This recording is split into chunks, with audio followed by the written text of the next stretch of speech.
لان لا تبعتوا غادي نقولها لكم جوج دقائق مفاوضات اكس ليبان، راه مازال المؤرخين المغاربه ما رجعولاش كثير، لان خصوصا ان الافواه مكمومه، ممنوع اللي يهضر في التاريخ، والتاريخ راه مهم بالنسبه الينا لاننا نستفيد منه.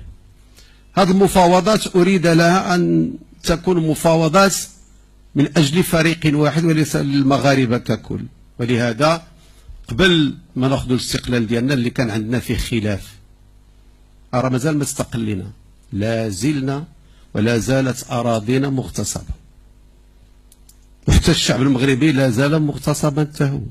اليوم تشوفوا ان القضيه الوطنيه مع كامل الاسف اصبحت مهدده. اليوم تنقراو تسمعوا عبر الاخبار ان ما يحدث اليوم في القرقارات يعني خطير جدا، وان البوليزاريو اصبح الان في المحيط الاطلسي، وان هناك اتفاق بين موريتانيا والجزائر والبوليزاريو باش يديروا واحد الخط فاصل ما بين المغرب وما بين افريقيا، في الوقت اللي المغرب اليوم تيدافع باش يولي الاتحاد الافريقي.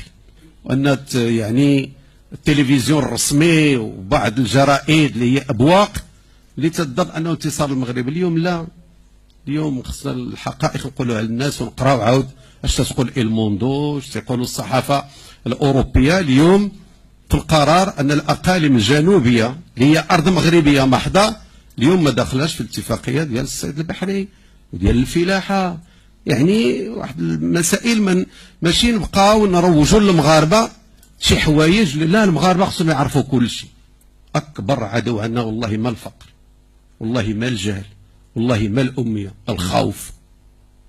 كأن الارزاق غتقطع الا درت اضراب، كأن راسي غيتقطع الا خديت موقف. هذا هو مشكلتنا. راجل تلقاه واقف، راجل مقدم تيدوخو، شيخ تيدوخو، وإلا خديتي شي قرار تيبقى بنادم هنا عندنا بعض شي وحدين في القاعه اويلو مالو على هادشي، راه غيقتلوه، راه صافي ولادو مشاو. يا خويا ولادي وكل شيء في يد الله. اسبانيا بقات 10 شهور لانها فيها احزاب ديمقراطيه مسؤوله امام الشعب، والمنخرطين ديالها ما تيوجهها حتى التليكوموند، ما عندهمش تراكتور. حنا التراكتور كان بالطاقه الشمسيه الموتور ديالو، شويه بدا بطاقه مشبوهه ما عندناش نقولها شنو هي، اليوم جابوه بالغاز عاود. اسبانيا دوله منظمه، اداره منظمه.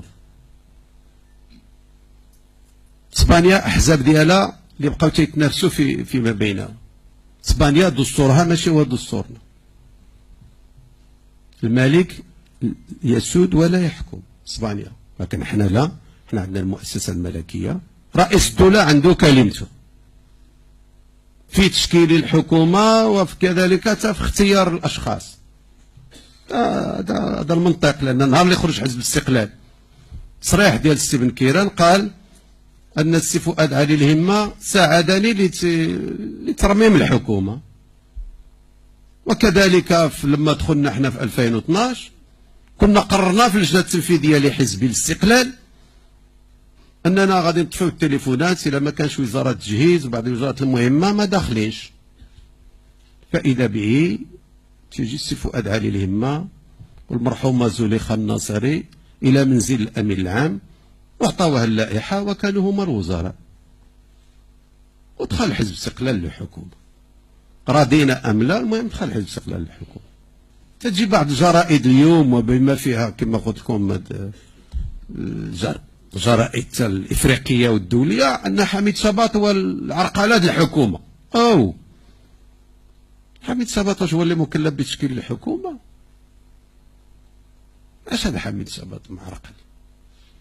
الله اكبر. فاش خرجنا من الحكومه ما كناش معرقلين، ولكن يقرر الحزب انه يدخل الحكومه، راه حزب الاستقلال خصو يزول باش تكون الحكومه. علاش الخوص؟